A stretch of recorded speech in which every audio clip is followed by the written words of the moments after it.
There are some important people in the creative industry of arts and entertainment that have run across some of my vocal instrumental set to videos that I did probably about 2 years ago. And even about maybe 13 years ago, I had 4 YouTube channels, over 300 or 500 videos. And I had about, believe it or not, I know it sounds crazy, 20 blog sites. And I was writing poetry. And what I was doing that I love to do is write. But in the process, everybody knows that they want to hear their poems, brought to life. And so I would record them over a pencil microphone, like I got from Home Depot, not Office Depot. And I would record over that. So there was a lot of air going into it, wasn't no soundproof. I was right here in an open space, an apartment. Not here, but in another apartment. And I had, a computer, I don't even think I had a laptop at the time, and I was putting everything on my computer and I was putting it through YouTube and putting it on my blog sites. And people found me and criticized me for my sound quality or my incapabilities to make my stuff have what you might call a rhythm to it. Like I wasn't rapping, I wasn't singing, obviously. I was talking just like this. And then I'd take this talking and put it over a musical instrumental. So if you can only imagine how crazy that would sound, it's like, what am I listening to? Is this a song? Is this a rap? Is this open mic? Is this spoken word? Or is this just somebody talking who wanted to hear music too? Well, you're right. I'm talking and I want to hear music too. I have this video called The Cleft of the Rocks. And I was just now listening to it on my vocal instrument. I was listening to my vocal of it. And when I heard it, I was like, ew, it sounds so horrible. Because, when you're making stuff, it doesn't sound as bad as when you go back and listen to it. And I was listening to the quality of it, and I was like, but I love the message. Like, I love the message. I love the message. I cannot deny the message.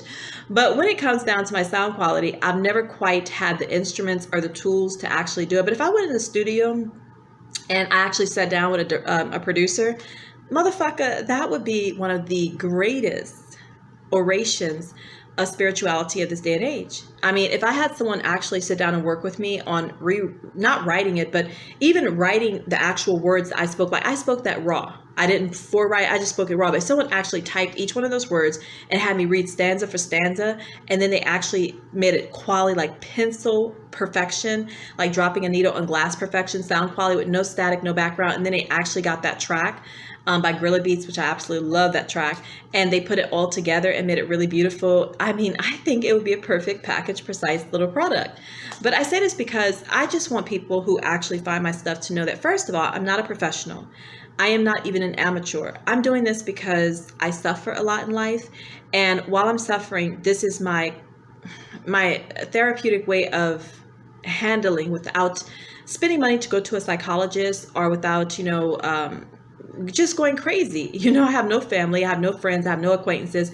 So I appreciate the selfie generation, selfie pictures, selfie vocals. I am so grateful because honestly, I don't know what I'd do without these selfie instrument, tools, like without these little tablets and all these little things we could do in all these ways we could go back and listen to ourselves. If we had to go to studios only, like, there was a time when people could never do some of this stuff at home.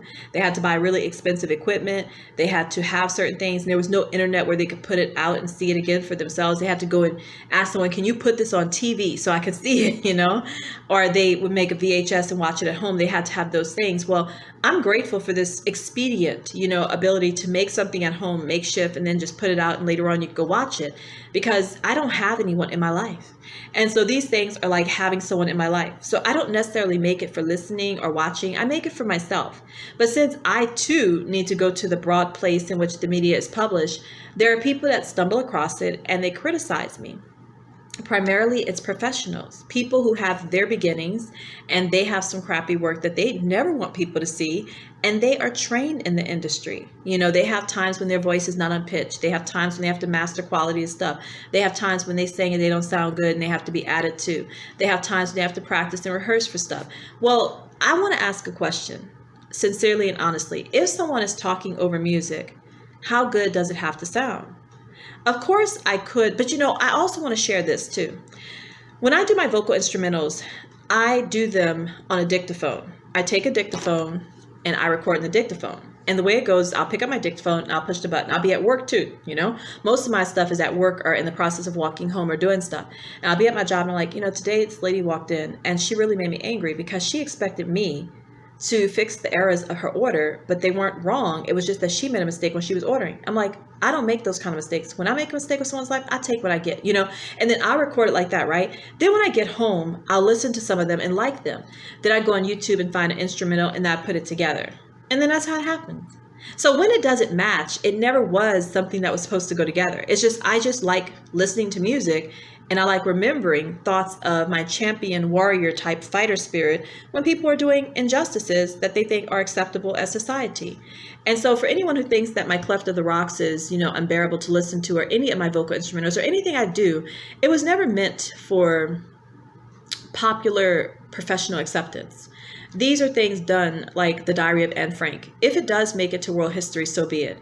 But if it doesn't, it was my heart being poured out at a time in which I was treated as though I had no heart at all.